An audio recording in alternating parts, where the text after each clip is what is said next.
tavolo di lavoro sull'ex Ilva, di nuovo, tra sindacati e governo. I metalmeccanici e i sindacati continuano a chiedere garanzie che al momento non ci sono. Arriveranno queste garanzie? Angelica. Con i sindacati abbiamo percorso insieme in questi anni il tentativo, che a mio avviso avrà successo, di salvare la siderurgia italiana, con riunioni continuative, sia al mio ministero, sia nel caso dell'Ilva al Palazzo Chigi, con la partecipazione degli altri ministri. Ed infatti questo percorso si sta realizzando. A Piombino, proprio ieri, abbiamo annunciato la finalizzazione dell'intesa con Metivest, dopo quella raggiunta con gli indiani sull'ammodernamento del treno rotaio, per essere chiari a tutti. A Piombino non si produceva più acciaio da anni e da oltre 10 anni gli operai erano in cassa integrazione dopo il fallimento dei progetti degli altri governi. E noi invece, grazie all'accordo già sottoscritto con gli indiani, realizzeremo l'ammodernamento del treno rotaie e con l'accordo finalizzato ieri con Metinvest 2 forni elettrici, così che Piombino sta tornando ad essere uno dei più grandi e significativi poli siderurgici d'Italia e d'Europa con tecnologia green. Lo stesso stiamo facendo nell'altro grande polo di Terni e nei prossimi giorni sarà sottoscritto l'accordo con Regione Umbria, Comune di Terni e azienda per realizzare anche qui gli impianti che produrranno acciaio green. Lo stesso percorso l'abbiamo individuato e lo vogliamo realizzare a Taranto, dove è la sfida più difficile, col pieno concorso e supporto delle forze sindacali, e io mi auguro e sono certo che ci riusciremo con il pieno concorso della Regione, della Provincia e del Comune di Taranto. E le dichiarazioni che ieri ha fatto il Presidente della Regione Emiliano mi conforta che questa strada sia percorribile.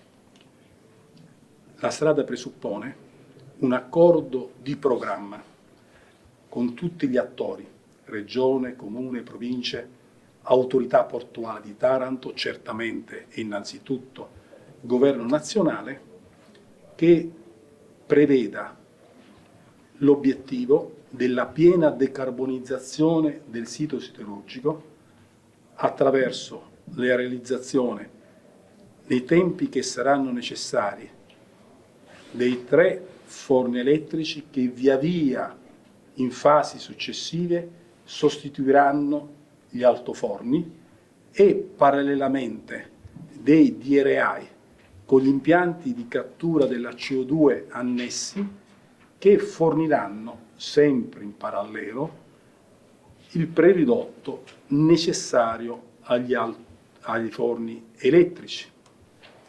Per fare questo, la prima delle condizioni era quello di ottenere il consenso sull'approdo di una nave rigassificatrice che fornisca il gas sia agli impianti del DRI per realizzare il preridotto per i forni elettrici, sia agli stesso stabilimento che oggi produce elettricità sulla base dei fumi degli altoforni, perché quando non ci saranno gli altoforni dovrà produrre elettricità in altro modo.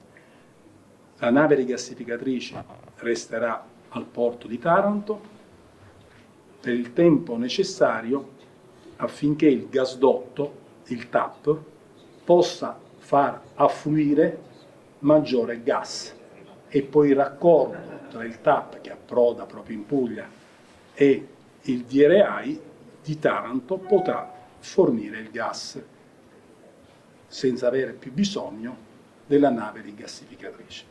Questa è la prima condizione che ho esposto in Parlamento. Il pieno consenso degli enti che poi devono dare le autorizzazioni all'approdo della nave rigassificatrice, perché è chiaro a tutti che senza gas non c'è acciaio green. La seconda condizione che io penso si possa raggiungere è quella di un'autorizzazione integrale ambientale che sia certamente la più avanzata in Europa per la tutela della salute e dell'ambiente, che noi dobbiamo garantire soprattutto a Taranto, per quello che è accaduto nei decenni scorsi, ma anche sostenibile economicamente, perché il nuovo attore deve sapere quanto gli costerà realizzare pienamente l'AIA e di quante risorse avrà necessità per l'installazione progressiva dei forni elettrici.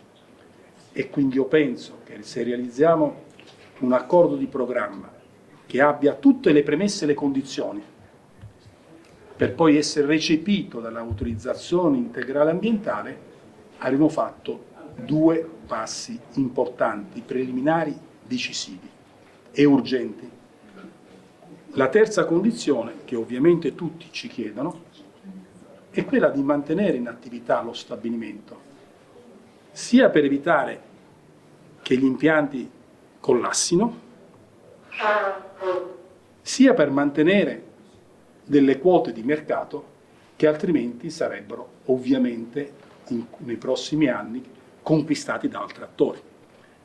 Ed è per questo che la decisione della Procura di Taranto di inibire l'uso di un altoforno che ha avuto un incidente, peraltro senza conseguenze sulle persone, e persino di inibire una delle attività fondamentali per preservare lo stabilimento, ci ha costretto a cambiare i piani. Perché oggi il sito di Taranto funziona un solo altoforno che può produrre al massimo 2 milioni di tonnellate. Con 2 ne avrebbe prodotto 4 milioni. Quindi produce con perdite consistenti ogni giorno, molto più di quelle che erano state programmate. Nel contempo, nel nostro piano, avremmo dovuto e dobbiamo necessariamente rimettere in funzione l'altro altoforno che era stato significativamente danneggiato dalla precedente gestione che l'aveva fermato senza metterlo in sicurezza. Operazione che impiega circa 5 mesi.